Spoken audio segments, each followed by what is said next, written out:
하나님 말씀 민수기 22장 36절 말씀부터 민수기 23장 12절까지 보시겠습니다.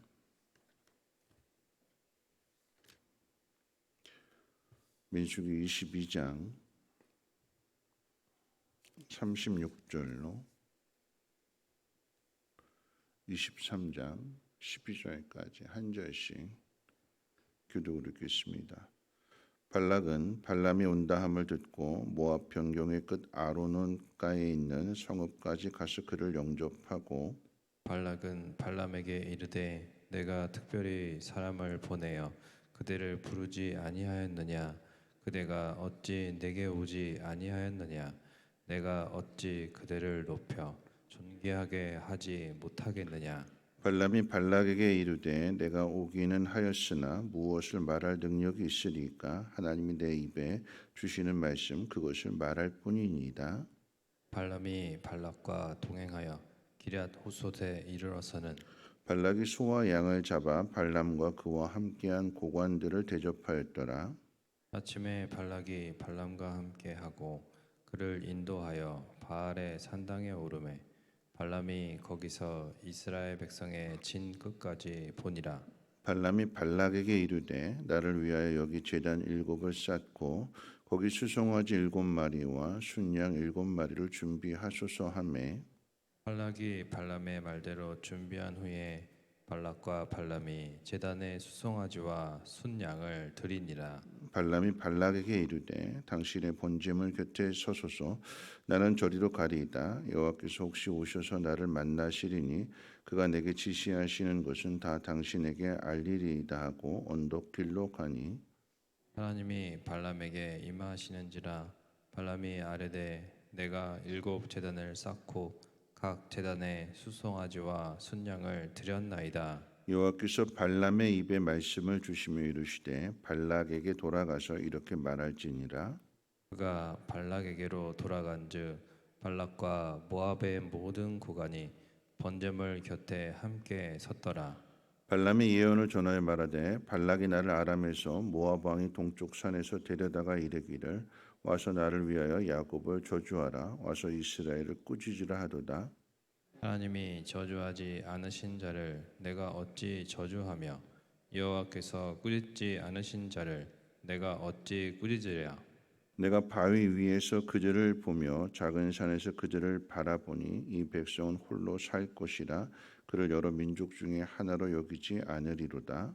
야곱의 티끌을 누가 능히 세며 이스라엘 4분의 1을 누가 능히 셀고 나는 의인의 죽음을 죽기 원하며 나의 종말이 그와 같기를 바라노라 하매 발락이 발람에게 이르되 그대가 어찌 내게 이같이 행하느냐 나의 원수를 저주하라고 그대를 데려왔거늘 그대가 오히려 축복하였도다.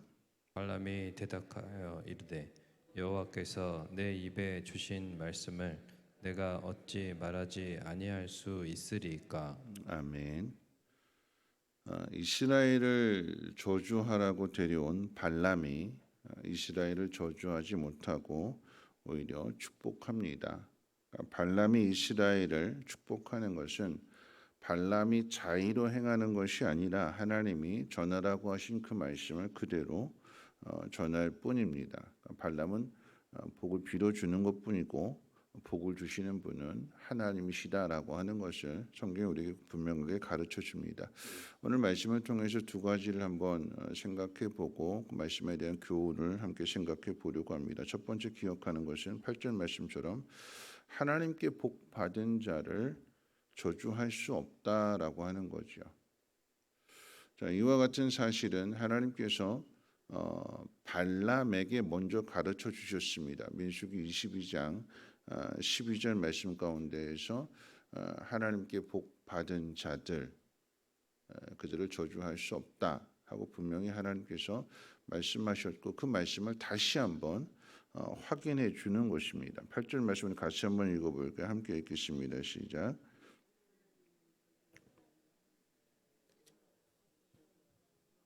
여호와께서 꾸짖지 않으신 자를 내가 어찌 꾸짖으랴.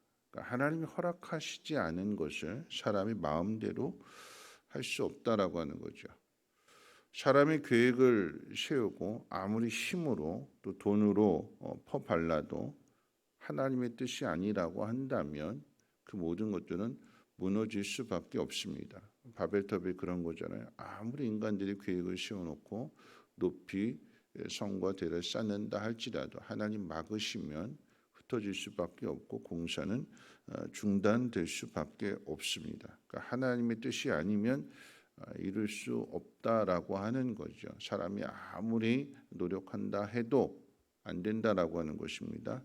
자, 이와 같은 것을 이스라엘 역사 가운데에서 특별히 창세기 이야기를 통해서 확인해 볼 수 있습니다.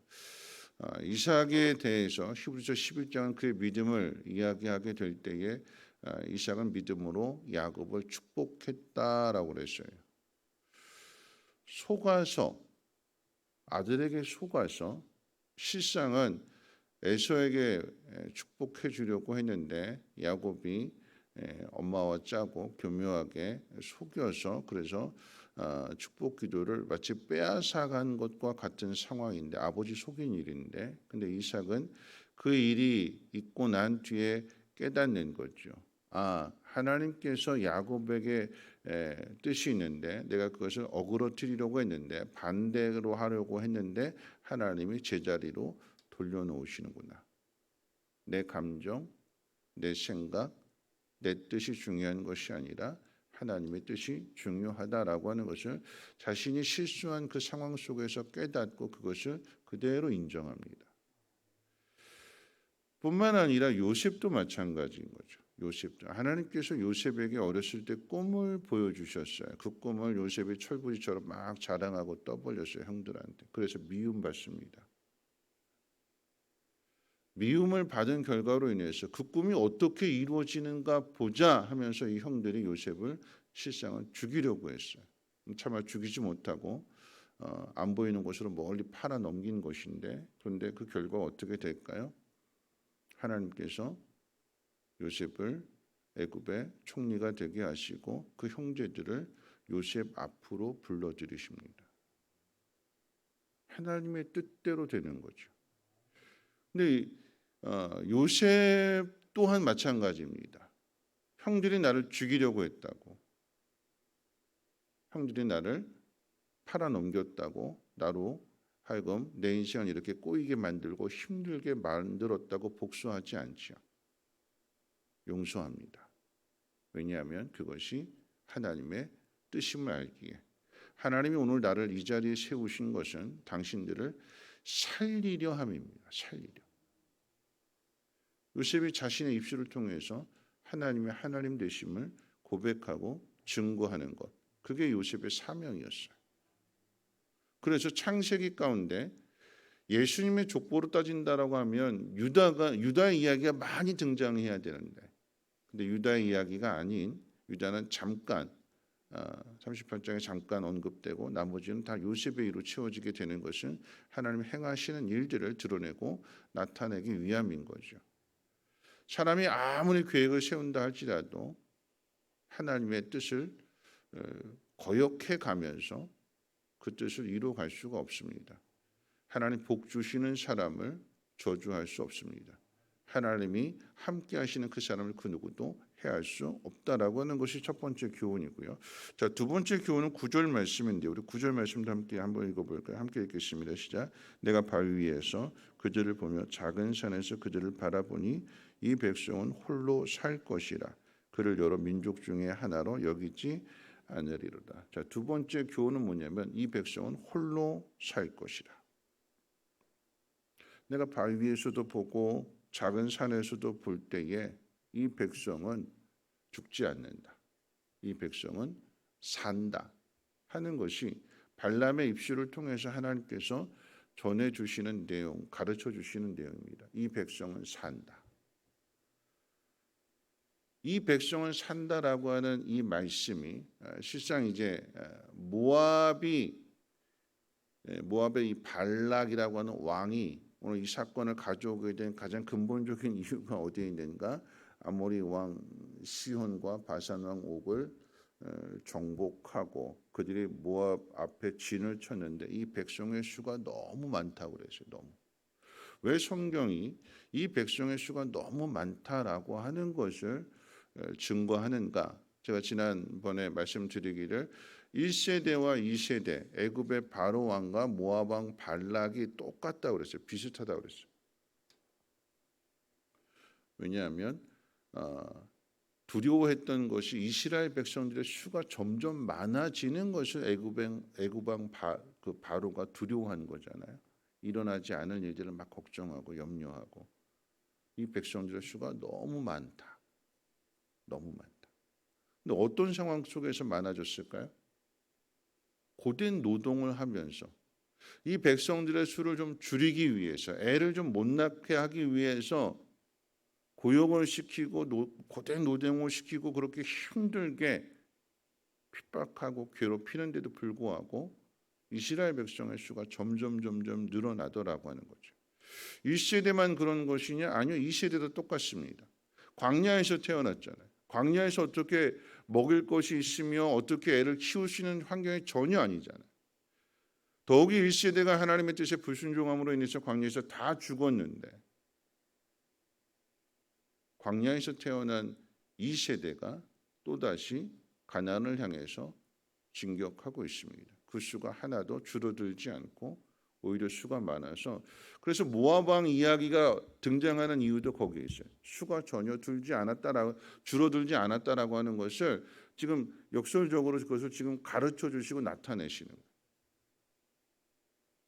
그 어려움이 많았는데 그리고 1세대는 광야에서 다 죽었는데 그런데 그 2세대가 모압 평지 앞에 똑같은 수를 가지고 그 앞에 서게 될 때 이게 두려움이 되는 거죠. 여러분 우리에게 고난이 오게 되는 것, 힘들고 어려운 일들이 오게 되는 것 우리는 그걸 다 싫어하잖아요. 꺼려하잖아요. 그런데 이게 역설적으로 오히려 그 고난을 이겨내게 되니까 그 사람이 높임을 받게 되는 거예요. 홀로 산다. 이 백성은 이런 이야기. 이 백성은 어디다 내놔도 다 산다. 이 백성은 아무리 괴롭혀도 그 수가 줄어들지 않는다. 왜냐하면 하나님이 함께 하신다. 그래서 결론이 이렇게 되는 거죠. 하나님 복 주시는 사람을 그 누구도 저주할 수 없다. 그리고 하나님이 함께 하시는 사람들은 어디에 내놔도 힘들게 노동을 시키고 고역을 시키고 심지어는 저 멀리 안 보이는 곳에 팔아 넘기고 그런다 할지라도 하나님이 그곳에까지 가셔서 함께 하시고 그를 높여주시고 살아나게 되고 살아날 뿐만 아니라 다른 사람까지도 살리게 되는 거죠. 그래서 결론이 무엇이냐라고 한다면 1세대가 가나안 땅에 들어가지 못한 그 이유 메뚜기 콤플렉스잖아요. 저들은 장대한 안악 자손이고 우리는 그에 비하면 메뚜기 같다. 거꾸로 돼야 되는 거죠. 우리는 하나님의 백성이고 저들은 우리의 밥이다. 저들은 메뚜기 같다. 가자, 먹으러 가자. 이게 여호수아 갈렙의 믿음이잖아요. 여러분 이 이야기는 이 사건은요. 이스라엘 백성들이 모르는 상황 속에서 이루어지는 일들입니다. 모압 왕이 이런 생각을 가지고 있고 이런 계획을 가지고 있고 용한 점쟁이 발람을 불러다가 이들을 저주하게 되면 이들이 다 망하겠지. 이스라엘 백성이 모르는 상황 속에서 이런 일들이 벌어지게 될 때 그 이야기는 뭐냐면 하나님이 이와 같이 그 모든 일들을 이스라엘 백성들이 잠자고 있는 또는 모르고 있는 상황 속에서도 하나님께서는 하나님의 일을 행하시면서 이스라엘 백성들을 이렇게 지키시고 보호하신다라고 하는 것입니다. 그러니까 두려워하지 말라라고 하는 거죠. 오늘 여러분들이 이 새벽에 나온 이유가 무엇입니까? 누구를 위해서 기도하러 오셨어요? 여러분 자녀들 위해서 기도하러 오셨잖아요. 그렇죠? 여러분 자녀들은 지금 깊이 잠들어 있는데 부모인 여러분들은 그런 자녀들을 보이지 않는 곳에서 그런 자녀들을 위해서 기도하고 하나님이 너와 함께 하실 거야. 하나님 너를 지켜주실 거야. 너 잘 될 거야. 하나님 앞에 기도하러 온 거잖아요. 그래서 그 자녀들이 훗날에 그것을 깨닫게 되는 것이고 나 혼자 힘으로 이렇게 내가 이 자리에 있는 것이 아니라 하나님이 나를 이렇게 도와주셨구나, 은혜 베풀어 주셨구나, 그것을 위해서 우리 부모님이 나를 위해서 이렇게 기도해 주셨구나라고 하는 것을 깨닫게 되는 거죠. 여러분, 하나님 복 주시는 사람을 그 누구도 저주할 수 없대요. 하나님이 함께 하시는 그 사람을 그 누구도 건드릴 수 없대요. 심지어 고난조차도, 우리에게 주어진 그 고난이 오히려 우리가 누구인지를 세상 가운데 드러내게 될 것이고, 하나님의 그 크신 능력을 세상 가운데 나타나게 될 것입니다. 오늘도 낙심하지 말고 하나님의 뜻대로 살아갈 수 있는 우리 모두가 되시기를 주님의 이름으로 부탁을 드립니다. 우리 찬송가 305장 함께 찬송합니다.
하나님이 저주하지 않으신 자를 내가 어찌 저주하며 여호와께서 꾸짖지 않으신 자를 내가 어찌 꾸짖으랴.